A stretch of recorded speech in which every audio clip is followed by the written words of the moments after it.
Não há como negar. O nosso planeta, os nossos oceanos estão a aquecer e as pessoas em todo o mundo estão a enfrentar condições climáticas extremas. Como nos podemos proteger melhor no futuro?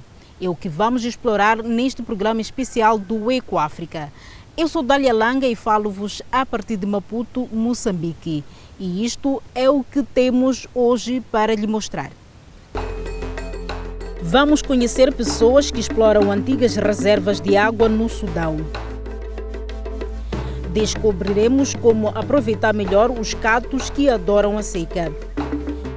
E veremos como a maior central de dessalinização da Europa pretende matar a sede de Barcelona.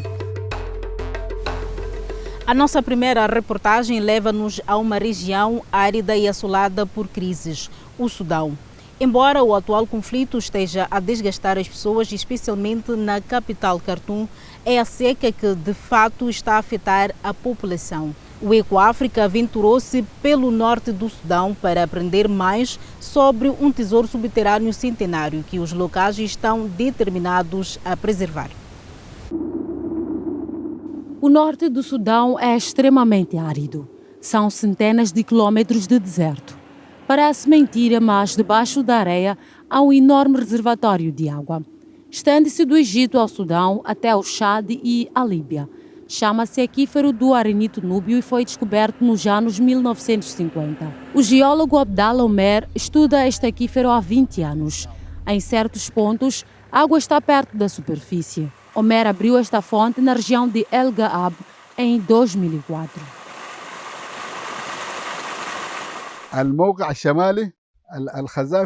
A norte, a profundidade é de 60 metros ou menos. Já imaginaram um sistema de irrigação que pode cobrir 50 hectares? A reserva tem um fluxo poderoso.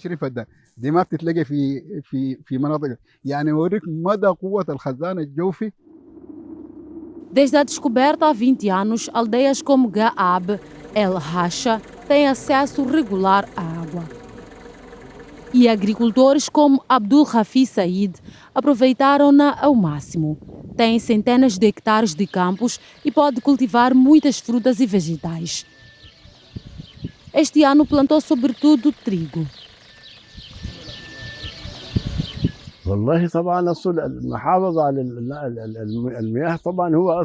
A água deve ser bem usada. Se usarmos novas tecnologias, podemos poupar a água. Com o método tradicional, consome-se mais.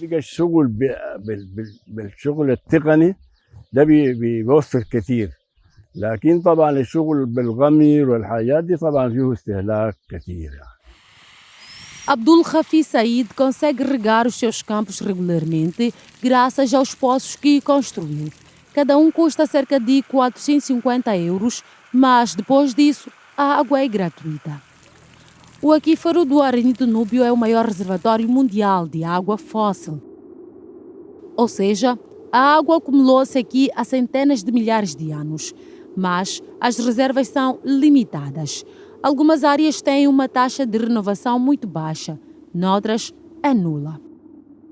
Investigadores acreditam que o aquífero pode durar mais 200 anos, mas isto não é certo. Acordos internacionais e um projeto da ONU visam garantir que a água seja usada de forma justa e sustentável. O governo sudanês aprovou uma nova lei sobre o uso da água em 2022. O Ministério dos Recursos Hídricos construiu 38 pequenos poços para uso público e 6 profundos para a investigação.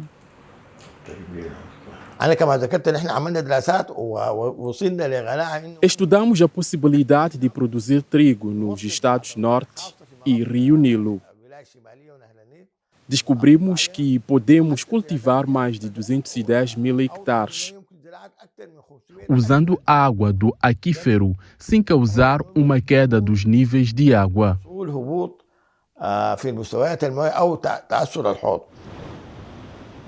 As enormes reservas do aquífero ainda estão longe de esgotar, mas a população está a aumentar.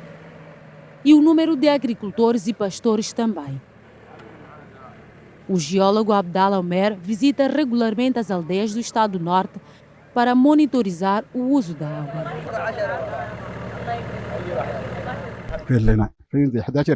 Há 11 dispositivos espalhados pelo Estado para monitorizar as alterações do nível de água.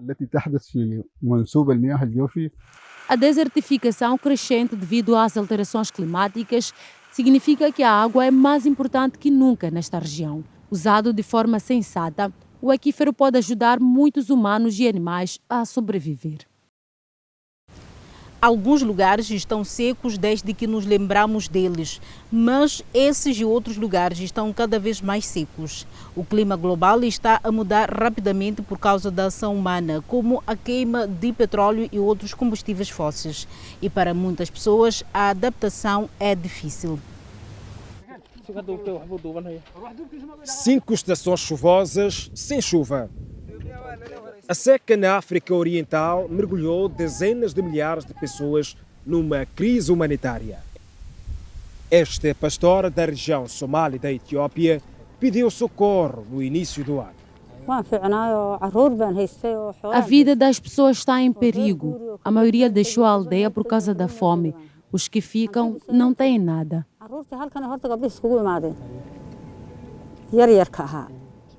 Fenômenos extremos como esta seca sempre existiram, mas não acontecia com tanta frequência e intensidade. Cientistas de diferentes países concluíram que as alterações climáticas induzidas pelo homem têm impacto aqui no Corno de África. Descobrimos que a seca se tornou excepcional por causa das alterações climáticas. Sem elas, não teria ocorrido uma seca desta magnitude. Muitas partes do mundo já estão em risco de seca, mas a crise climática aumenta o risco em algumas regiões, como Inglaterra ou Taiwan, onde as colheitas de bambu estão a diminuir, ou o oeste dos Estados Unidos da América, que luta contra uma mega seca há 20 anos. Mas como é que isto acontece ao certo? Quando queimamos combustíveis fósseis, emitimos gases de efeito de estufa que aquecem a atmosfera, o que torna mais provável o aumento da temperatura em todo o mundo. Pela primeira vez, as temperaturas de junho subiram mais de 1,5 graus em relação aos níveis pré-industriais. Temperaturas mais altas significam uma atmosfera com mais sede, mais evaporação da superfície e solos e reservas mais secos. As alterações climáticas também podem levar a menos chuva em algumas regiões e mais noutras. Estas regiões podem sofrer breves períodos de chuva muito intensa. Isto significa que, basicamente, temos estes períodos mais secos entre eventos chuvosos. Os solos têm mais tempo para secar e podem aumentar o risco de seca. Uma seca pode durar semanas, meses ou mesmo anos. As secas custaram à economia global dezenas de bilhões de dólares nas últimas décadas. Quando as colheitas fracassam, podem levar ao aumento dos preços e a fomes massivas. As secas também podem afetar o fornecimento de água e eletricidade às populações urbanas. Em 2018, as reservas na cidade de Cabo, na África do Sul, estavam tão baixas que se temia que a cidade ficasse totalmente sem água. Estas condições podem arrasar todo o sustento das pessoas. Não sei fazer mais nada. Sou um pastor nômada. Não estudei e não sei cultivar. Esta é a única forma que conheço de sobreviver. Mas especialistas frisam que algumas comunidades têm menos recursos para se adaptar a fenômenos extremos. Se continuarmos assim, sem perceber que estamos a prejudicar o planeta, estamos a atingir os mais vulneráveis. E cabe aos maiores poluidores garantir que crises como esta não se tornam ainda mais prováveis. A água é uma das coisas mais incríveis que a Terra nos fornece. Mesmo em áreas onde há pouca água, alguma vida consegue prosperar. Queremos ver uma planta específica que pode ser surpreendentemente útil para nós. De certeza já adivinhou. Caso não, o Faça a Sua Parte desta semana dá-lhe a resposta e muito mais.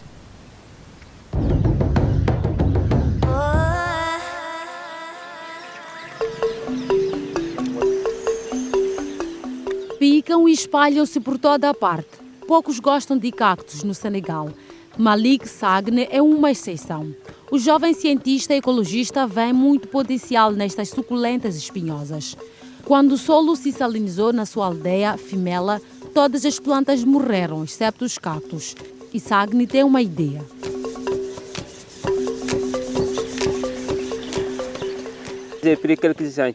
Testei algumas amostras e percebi que ao fim de 24 horas o cacto produzia e emitia gás.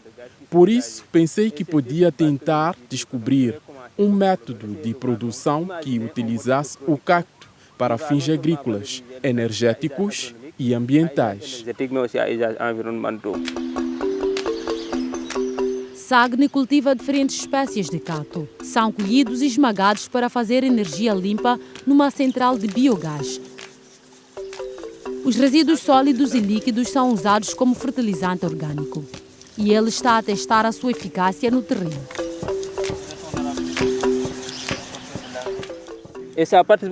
Contribuiu para a regeneração natural das plantas. Biogás neutro em carbono a partir de cactos para cozinhar e fertilizante orgânico para melhorar o cultivo. O conceito de Malik Sagne aplica-se a pequenos agricultores em regiões remotas. Quer plantar 2 hectares na sua aldeia para o seu projeto, em breve. E é apenas o começo.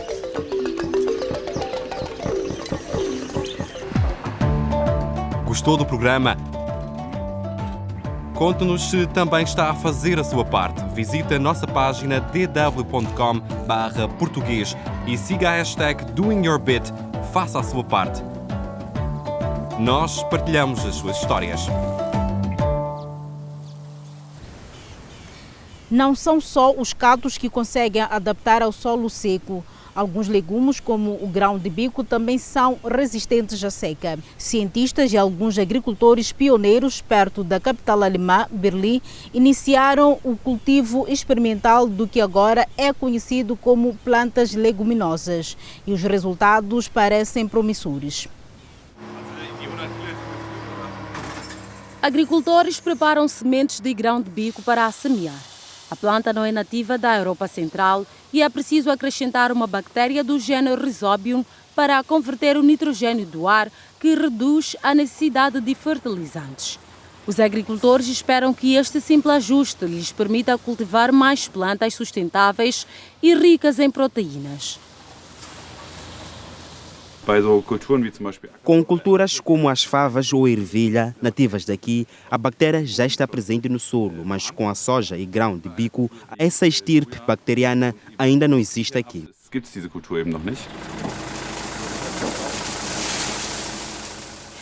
As leguminosas, que também incluem lentilhas, amendoim, alfafa e trevo, destacam-se no mundo vegetal por serem capazes de produzir o seu próprio fertilizante com a ajuda desta bactéria. Culturas como o grão de bico e feijão foram por muito tempo as preferidas dos agricultores, pois melhoraram a qualidade do solo e não sugam os nutrientes. O grão de bico é cultivado sem fertilizantes, que consomem muita energia e geram emissões. E se correr bem, pode-se prescindir de irrigação artificial. A planta do grão de bico evoluiu em climas do Médio Oriente e pode sobreviver com pouca chuva.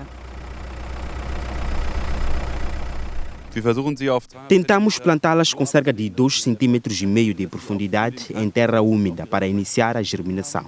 E a vantagem da variedade é que adora solo seco. O grão de bico não é muito cultivado aqui na Alemanha, mas isso pode mudar, pois as alterações climáticas estão a deixar o clima mais seco. Procuramos leguminosas que possamos vender facilmente e as que são mais resistentes ao calor e à seca do que as favas e ervilhas. Foi assim que chegamos ao grão de bico. E não há melhor do que uma ida ao restaurante da aldeia.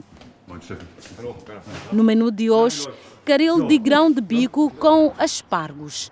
Primeiro, o chefe trouxe-nos um aperitivo. Pão fresco com hummus, feito com grão de bico da quinta de Bernard von der Marwitz.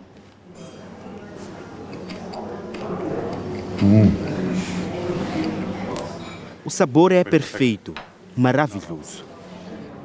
Futuramente, o restaurante local espera incluir mais vezes grão de bico no menu. E a poucos quilómetros dali, a próxima colheita já está a brotar.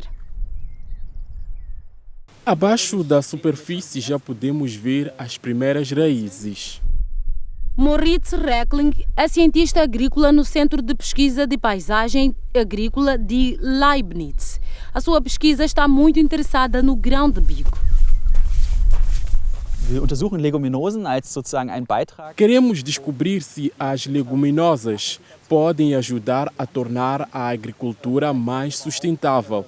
Portanto, a proteção do clima na realidade. Na verdade, o grão de bico e outras leguminosas podem contribuir com tanto nitrogênio para o solo que mesmo as próximas plantas a serem ali cultivadas serão beneficiadas. Resultado: as futuras culturas precisarão de pouco ou nenhum fertilizante artificial. As leguminosas são cultivadas em cerca de 2% das terras alemãs. Nas últimas décadas, milho, grãos e colza foram tão difundidos que muitos legumes são agora importados, principalmente soja. Adoraria ver leguminosas cultivadas em 10% de terra arável aqui. Mas, claro, só se for economicamente viável para os agricultores e se houver mercado. No Ruanda, por exemplo, o feijão cresce em grande escala. Mas, mesmo com o aconselhamento de cientistas, está a ser um desafio para a quinta dirigida por Bernard von der Marwitz. Ele ainda está a tentar vender grão de bico orgânico das primeiras 3 colheitas. Aber geschmacklich und nachher im Kochen oder im... Wir kriegen das Zeug jetzt noch nicht so ohne weiteres los. Não é fácil mudar essas coisas agora. O preço ainda não é o que precisamos, mas é um trabalho pioneiro. Sabemos disso. Das wissen wir auch. Criar uma cadeia de valor sustentável é algo que Elisabeth Berlinkoff conhece muito bem. A ideia dela é que no futuro, culturas ricas em proteínas cresçam aqui. Faz todo o sentido reduzir o consumo de carne e aumentar a produção vegetal. É aí que entra uma leguminosa como fonte regional e sustentável de proteínas. Ela é cultivada onde é necessária e será uma grande solução.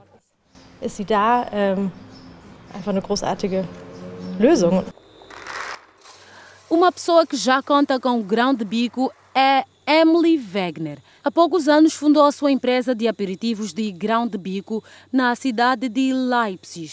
Diz que está muito feliz por ter optado por um modelo de negócios amigo do ambiente. Ich finde auch, dass Klimawandel für mich so ein Ohnmachtsthema geworden ist. As alterações climáticas fazem com que me sinta desamparada. Só ouvimos que tudo vai ser horrível e dificilmente temos ideias para soluções. Encontrei algo no meu próprio negócio onde me sinto confiante e estou a promover um grupo de plantas que têm potencial para combater as alterações climáticas. Die das Potenzial hat, dem Klimawandel entgegenzuwirken. O próximo lote de aperitivos de grão de bico ecológicos está a ser enviado para os supermercados da Alemanha. E Emily Wegner também espera que a procura por leguminosas aumente na Alemanha e que os agricultores sejam capazes de produzir de forma sustentável. Uau! Esses aperitivos parecem-me apetitosos. Gostaria de experimentar. Como acabamos de ouvir, os legumes não precisam de muita água, mas de alguma. É só pensar nos nossos mares.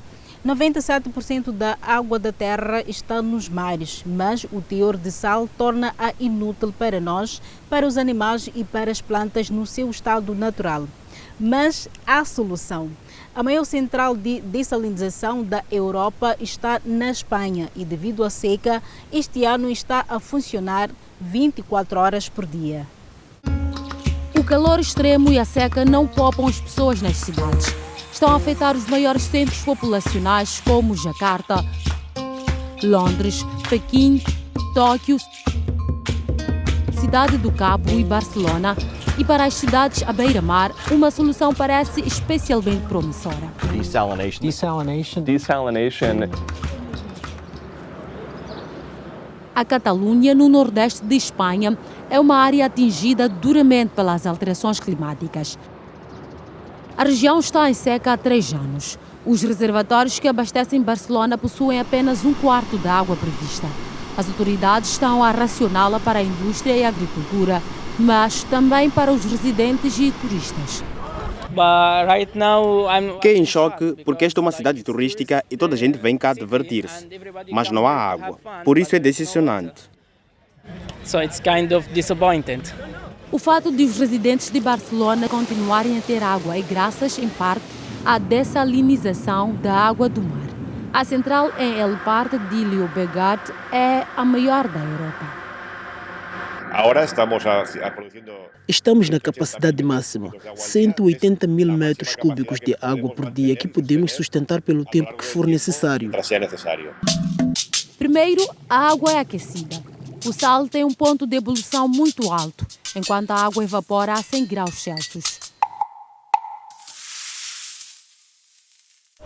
O vapor da água é forçado através de uma série de membranas sob alta pressão, de modo a filtrar o sal.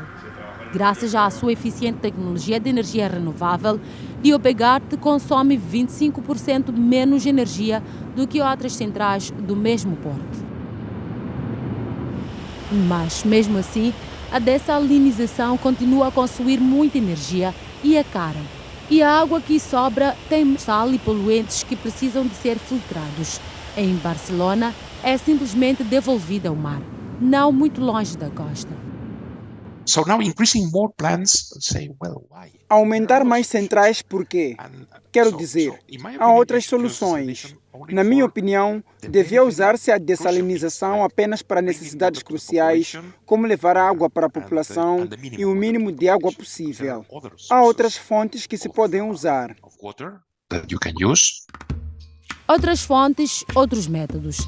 Em outubro de 2017, anos de seca reduziram os níveis de água nos reservatórios da Cidade do Cabo para menos de 10%. As autoridades consideraram construir centrais de dessalinização, mas escolheram uma solução diferente. Os residentes foram orientados a reduzir drasticamente o consumo de água. Ninguém deveria tomar banho mais de 2 vezes por semana. Só posso tomar banho por 2 minutos. Fechar a torneira. Temos de poupar água, como se nossa vida dependesse disso. A cidade também investiu em melhores estações de tratamento de águas residuais. Hoje as barragens estão cheias e o desastre foi evitado, por enquanto. Em Barcelona, as atitudes também estão a mudar.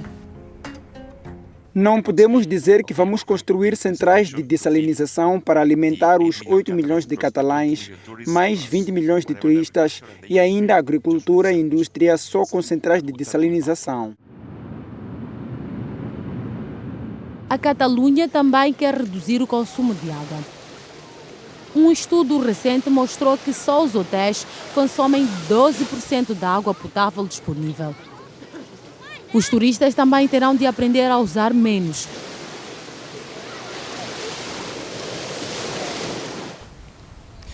A nossa edição especial chegou ao fim. Espero que tenhamos dado boas dicas sobre adaptação às mudanças climáticas. Vemo-nos na próxima semana, no mesmo horário e no mesmo lugar. Até lá, mantenham o contacto visitando as nossas redes sociais. Eu sou Dália Langa, a partir de Maputo, Moçambique. Tchau, tchau. Na próxima semana no Eco África, por que é que a energia solar e a agricultura fazem uma boa combinação? Por que é que a agricultura hidropônica está a fazer sucesso na Tunísia? como está o Homem-Aranha a ajudar a combater o lixo na Nigéria. Não perca! Pequenas e feitas de plástico. Estas saquetas até podem ser úteis, mas vão parar rapidamente ao lixo. Traçamos o percurso de uma saqueta desde a origem das matérias-primas ao seu fim num contentor de lixo. Descobrimos por que é que o número de saquetas está a crescer, porque são tão lucrativas para as empresas e tão desastrosas para o nosso planeta. Mais informações em inglês, dw.com/plastic.